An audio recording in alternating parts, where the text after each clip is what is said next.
Welcome to Alaska Weather, a production of Alaska Public Media and the National Weather Service, Alaska Region. Produced and broadcast daily from the studios of KAKM, Alaska Weather provides complete forecasts, public, marine, and aviation for all of Alaska. Alaska Weather is made possible by the following sponsors. Indie Alaska is a groundbreaking series that dives into the lives of people living in the last frontier. Each episode introduces you to colorful characters from around the state.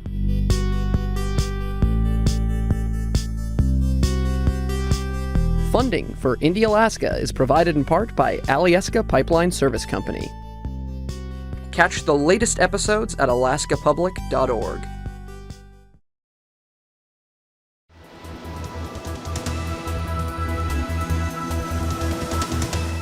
The National Weather Service. Hello everyone, and thanks for joining us for this Saturday's edition of Alaska Weather. That storm that rolled through the area Friday and Saturday, quite a wind producer. Cape Spencer seeing winds gusting to 81 miles per hour, Cape Decision 74 miles an hour. And then on down the list there, Point Retreat 61 miles an hour, and Skagway had a respectable gust from the south at 66, and then Yakutat close to 50 miles an hour. Rainfall amounts were pretty significant with this system. The top one there, I'm not going to try to pronounce that name, but they had about 7 inches, a little over 7 inches. Pelican 5.63 inches, and Glacier Bay 4.5 inches. Yakutat picking about 2 1/3 inches, and Juneau over an inch of rain, actually over an inch and a quarter of rain. These were Friday to 9 a.m. Saturday rainfall totals. And back out over the Northwest Pacific, that's the next storm winding up, and that'll be bringing storm force winds into the western Aleutians tonight, and into the southwest Bering Sea, all shifting eastward tomorrow and into Monday as colder air again coming out of the Sea of Okhotsk gets caught up in that circulation and deepens that into a pretty intense storm that'll be out there over the southwest Bering over the next couple of days. Otherwise, we had the front moving into the southeast coast here and kind of trailing back to the southwest. A lot of showers coming in, especially over the northern Gulf of Alaska. Middleton Island seeing westerlies to 70 miles per hour earlier today. Those are all diminishing here.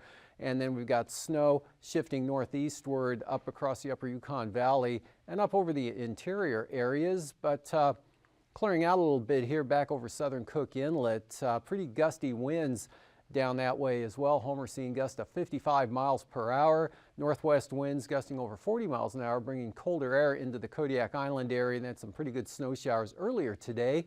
And back out to the west there, we've got another system tracking eastward here, bringing snow showers to the Pribilof Islands on down over the eastern Aleutians today. And that'll be heading in toward the southwest coast later. And then the big cloud shield associated with the next storm entering the southwest Bering Sea. This afternoon, the rainfall still west and southwest of Shemya out that way. And this is low center here, northwest of the Pribilof Islands, again heading eastward there. Pretty weak trough extending down to the south. And the main low pressure system here back up, tracked pretty quickly here from the northern Gulf of Alaska last night up into the Northwest Territories. And a lot of showers, gusty winds, all diminishing this afternoon over the Panhandle. There were showers back into the Gulf of Alaska. Snow showers Kodiak Island.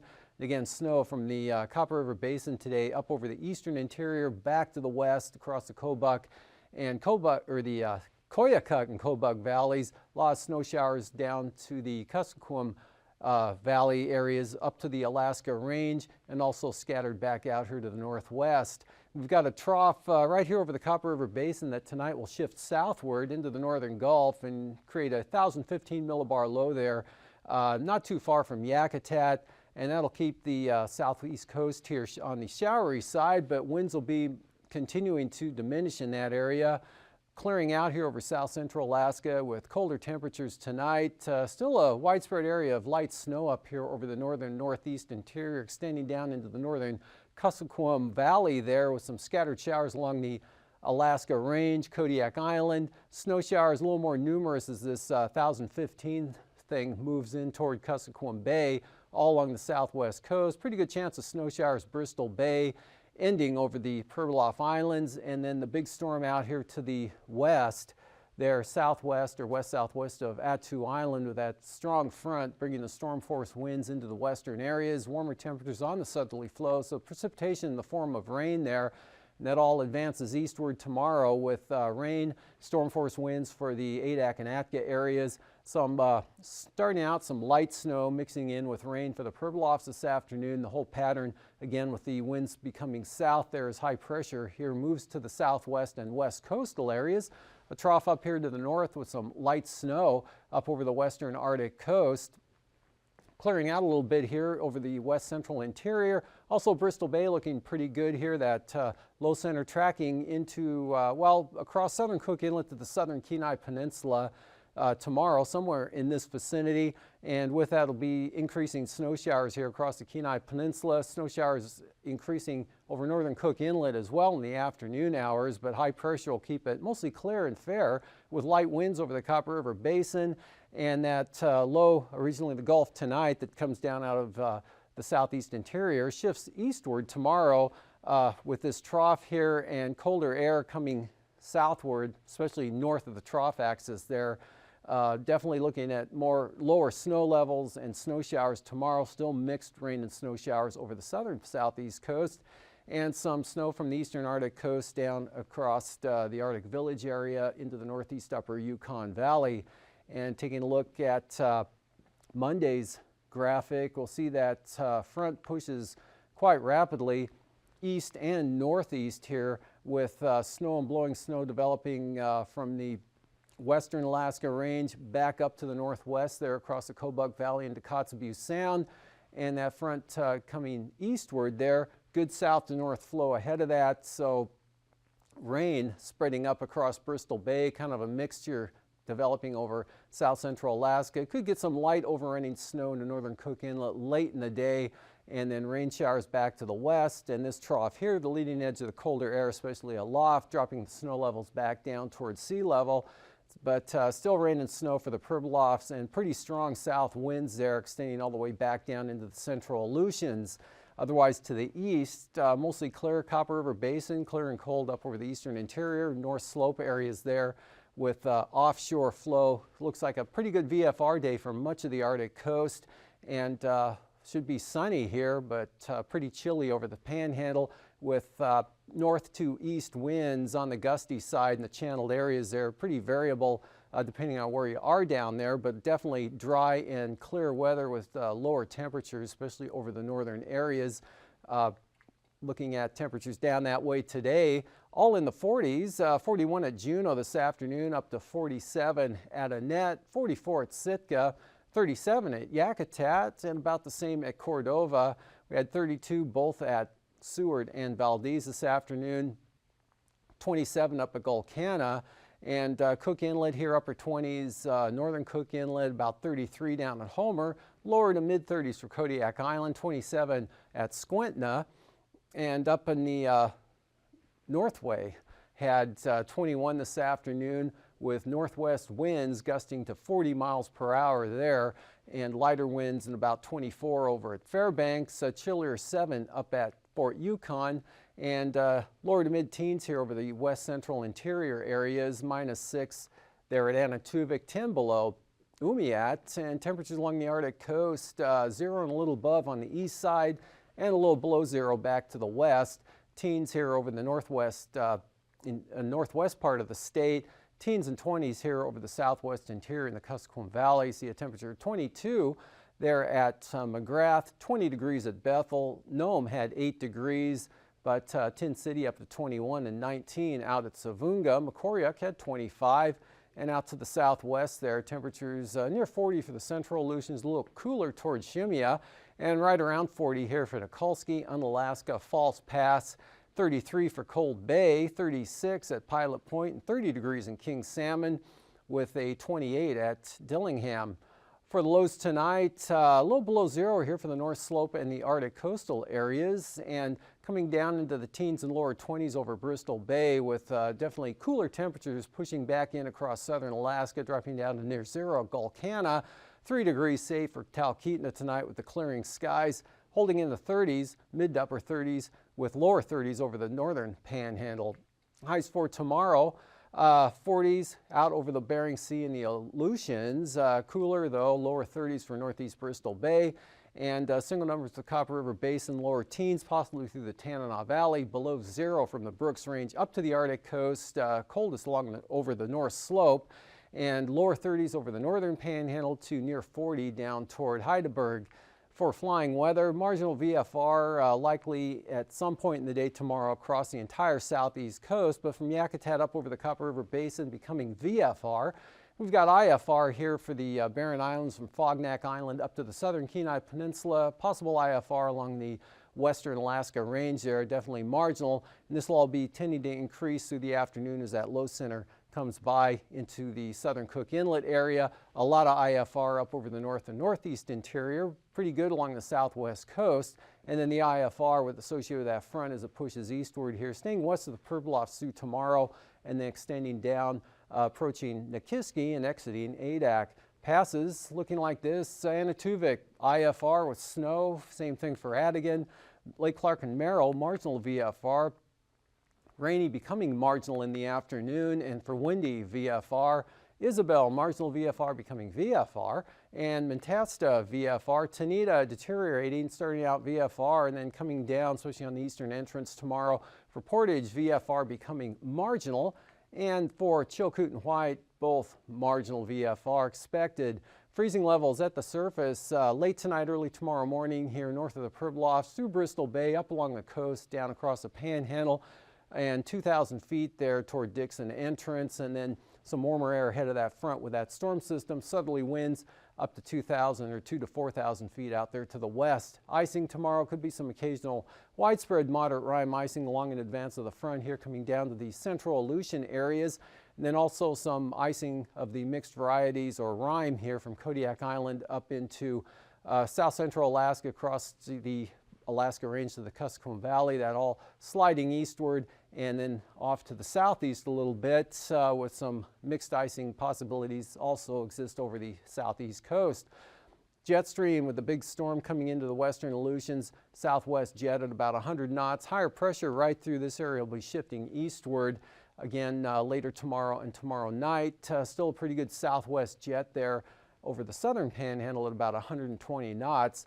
And then here's that low center coming in off the Bering Sea into the southwest tomorrow. Could see 35-knot winds there around Kodiak Island, also for the southwest coast. A branch of westerlies there, 25 up to 40 knots over the eastern interior, and the big winds out here coming into the Aleutians, 65 to 70 knots out that way. And that also seen at 3,000 feet, southwest 60 knots. And then the winds increasing here over the eastern Bering Sea, 30 to 40 knots, southwest 30 for the Kodiak Island area, and then lighter over the Panhandle, westerlies up to 30 over the northeast interior. Turbulence-wise, with those gusty winds, could be some mechanical, light to isolated, moderate chop up in that area, and also along the south coast of the Panhandle, otherwise looking pretty good. Occasional moderate chop there, Kodiak Island back to the Aleutian Range, and then possible severe turbulence here really for the entire western Bering Sea down to the western and central Aleutians, especially in advance of the front. They'll be pushing eastward throughout the day. And after the break, I'll be back to look at the marine forecasts.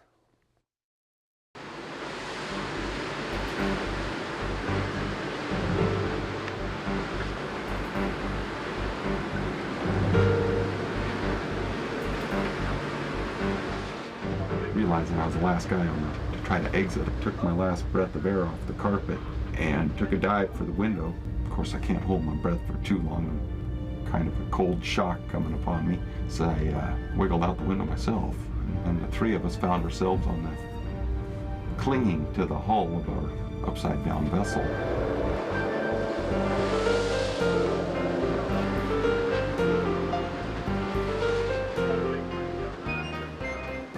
Stability accounts for 35% of vessel losses.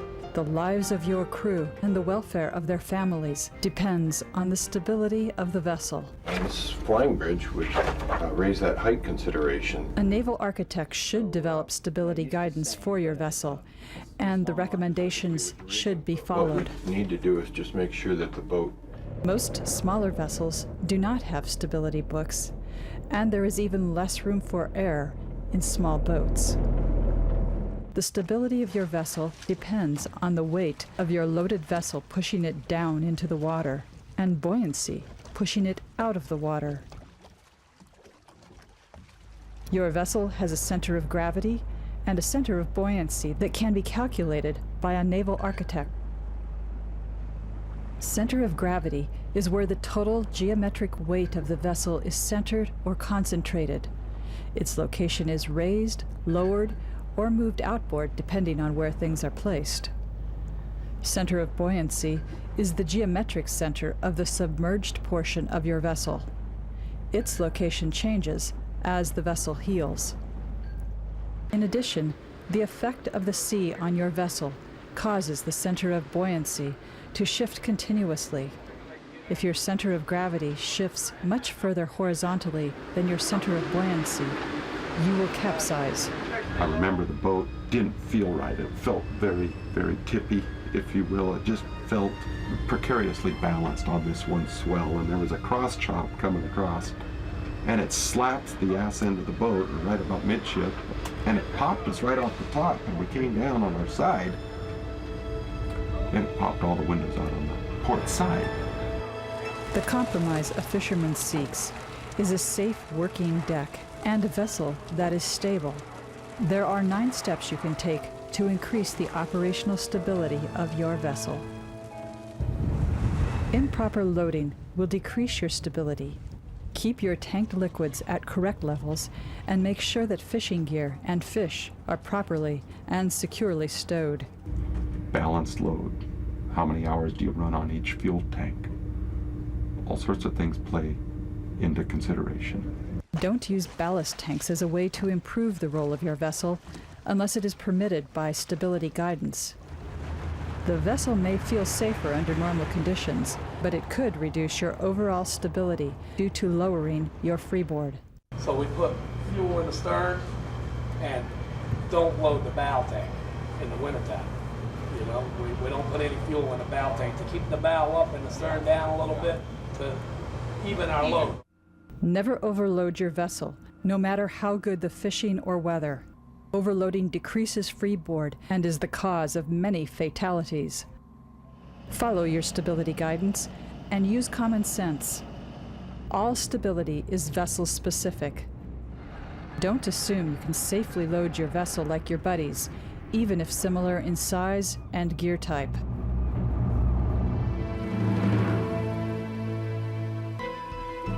Slack water or fuel in tanks will decrease stability due to free surface effect. Loose fish in the hold or on deck has the same free surface effect as a liquid. A liquid, or a load of fish sloshing across a wide space, has the effect of quickly changing the center of gravity from side to side. Any checkers or bin boards? No, we were trying to fill the entire hold in one big load of herring. As we added, the boat would naturally go toward the outboard side because that was the direction in which the boat was listing, and the boom is trying to counteract that but can't completely boom. So.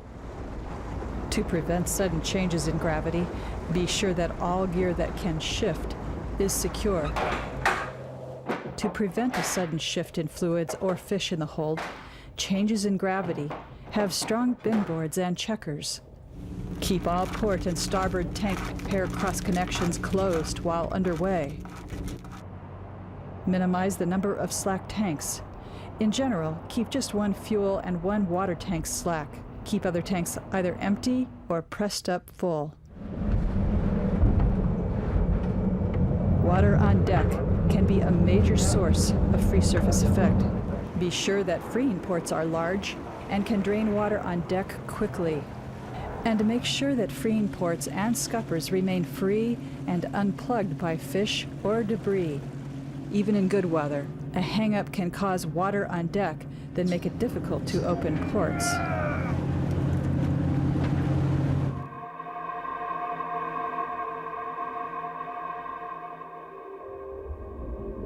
For your vessel to maintain its full stability, prevent water flowing from one compartment to the next. Water in places where it does not belong reduces reserve buoyancy. Reserve buoyancy is what allows vessels to recover from a severe roll if flooding can be prevented.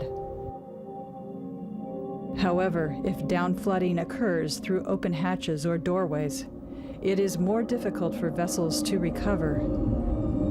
They left the aft door open. There was an interior door that was always propped open. These factors combined with also an open hatch allowed rapid downflooding when she had laid over on her right side to about 3 tons of water per second was rushing through those doors. It made it nearly impossible for any crew to escape, and once the downflooding started, it ran through those 2 doors which were in alignment and then downflooded into the engine room and showed that she sank in 4 to 10 minutes. And I would lean more towards the 4-minute side.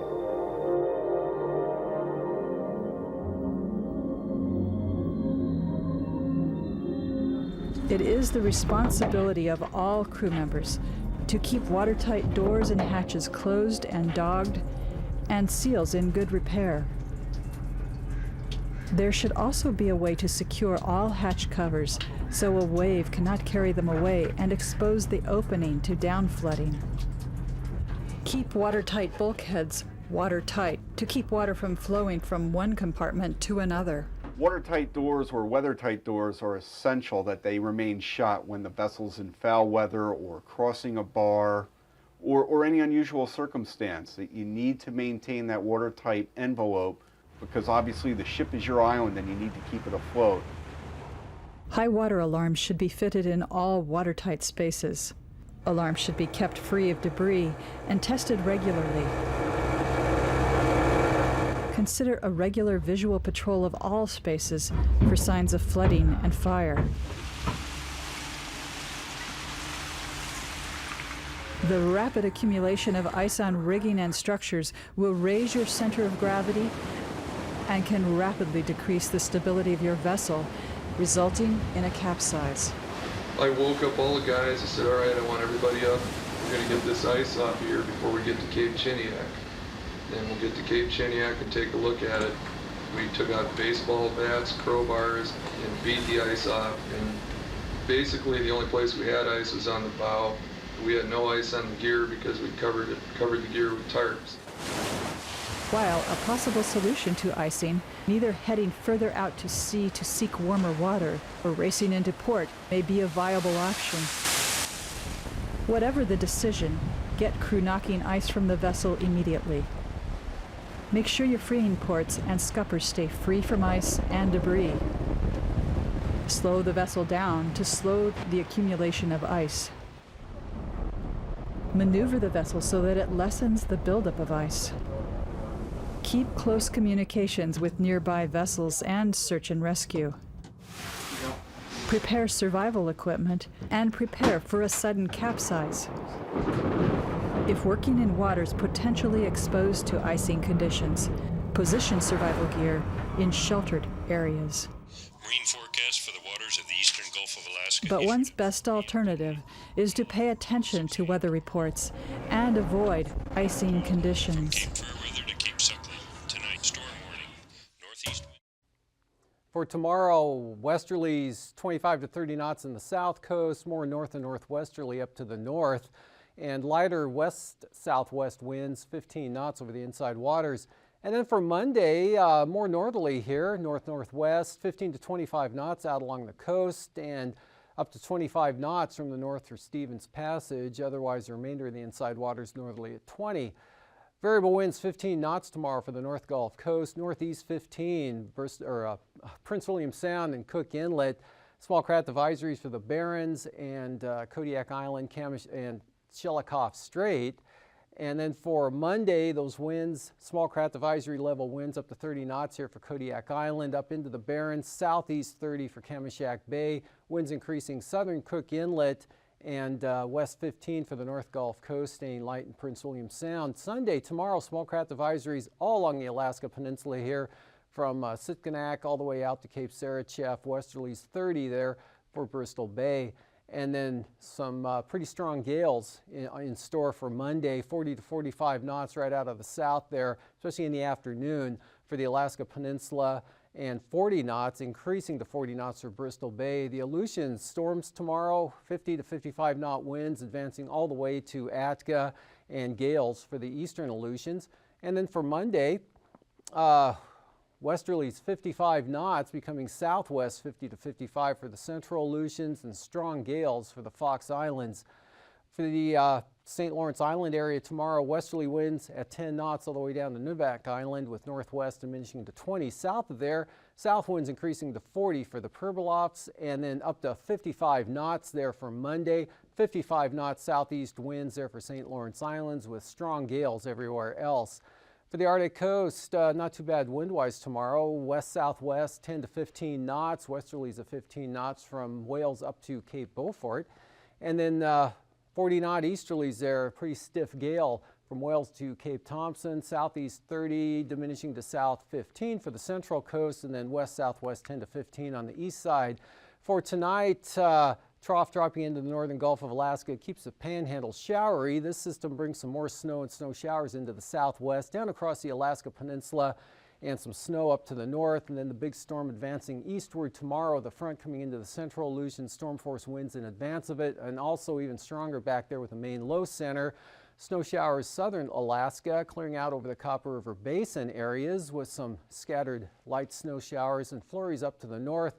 Snow showers over the northern panhandle, mixture of rain to the south, and then this front advances northeastward here with snow and blowing snow over the interior, and strong windy conditions all the way. These forecasts are to be used for planning purposes only. Call 1-800-WX-BRIEF for a formal pre-flight briefing. Always file a flight plan before you go flying. The U.S. Coast Guard Auxiliary urges you to leave a float plan with a friend or the harbor master before you go boating. Alaska Weather is made possible by the following sponsors.